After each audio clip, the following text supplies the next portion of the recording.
Hello everybody, it is N, and I'm doing another review today on the Dark Tower Book 3, The Wastelands. So, this book is one of the most famous, not famous, but most loved book in the Dark Tower series. And I loved it too. At the end, it was a very, very fun sequence that I was very captivated by. And it's a very good book overall. So the plot, I have to tell you, I made a mistake in the last video.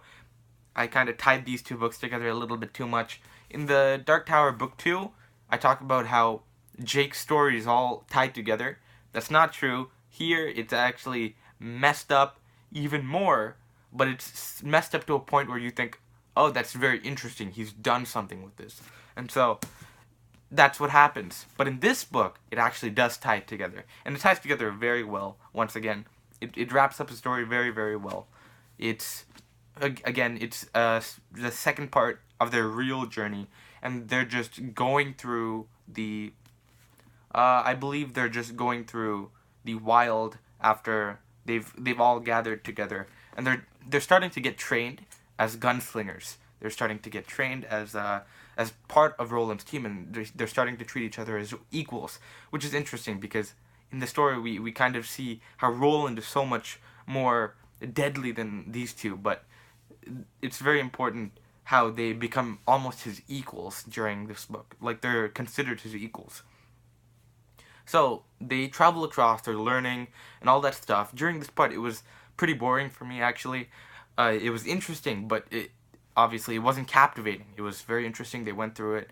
But then, as they neared towards the end, they started getting towards the village. There's a village in this book, and whatever happens in that village, something happens, and then they leave the village, and then they continue to go across, and they get to another village, and this village is where all the interesting stuff happens. It's where everyone loves the book. It's fun because there's a real villain that we see, and they try to fight each other, and the real, legitimately, full villain of the entire Dark Tower series is revealed in this book.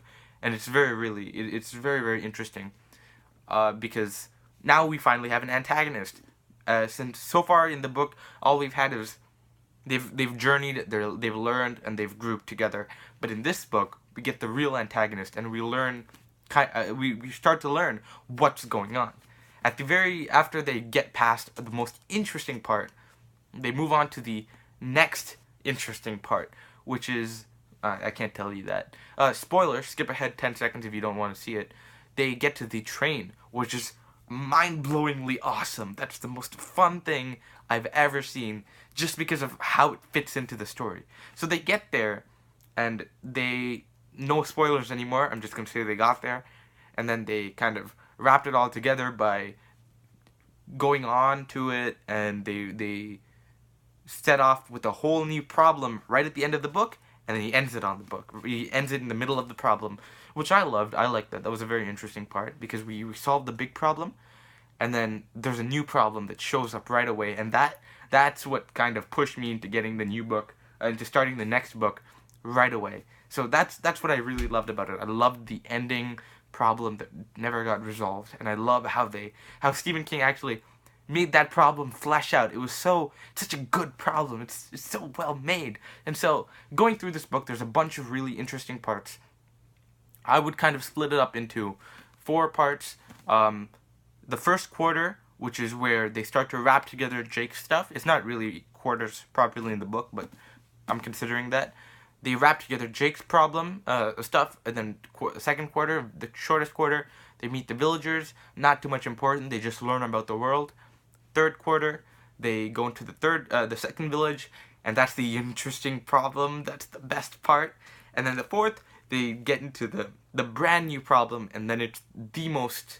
They're kind of equal, the last 2 quarters of interestingness, but for me, it's just had that's what was that punch at the end of the book. I talk about how Stephen King books always have that punch. This one has it right at the end. It's awesome. That's such an interesting way to kind of conclude the book. And so that's the final quarter.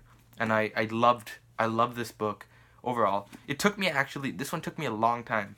This one took me a good took me more than 60 or 70 days, which is long because it's only a good 600 pages. It's not very long, but it took me 2 months. So this one, at the beginning, very boring, but it was good. But it was just nothing to keep me coming back. I would read it every couple. I would read a few, like 20 pages or something a day, and it would be really boring. So I never really liked it. But then it got into the ending, and I finished the last 100 or 200 pages in a day or two. So it was very good at the end.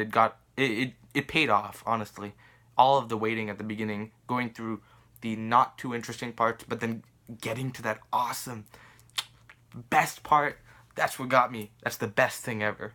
So I would give this book a 5 out of 5 because this book, it wrapped it together very well. At the end, it kind of slowed down at the beginning, but at the end, it just perfect. I loved it. It was awesome. He handled the problem so well. He wrote down in the book that he didn't expect the book to get there. And to me, it's just like, how could you not plan such a perfect ending? And it's insane. I love it so much. It's a great book. The beginning, the cover shows the best scene, actually. It's not really a scene, but it shows it, what the coolest part of the book really is. So that's really awesome. So 5 out of 5. I think it's great. The characterization, again, it's good. This is where they really kind of set up everybody to the best they can, and now we know exactly who everybody is and what they're trying to do. Not really what they're trying to do, but we get a very good amount into what they're trying to do. So that's fun. So that's book 3, The Dark Tower book 3, The Wastelands. The next book in the series is Dark Tower 4, Wizard and Glass. I hear that's not the best one ever. I hear it's actually pretty bad, but because of how it doesn't really go into the story that much.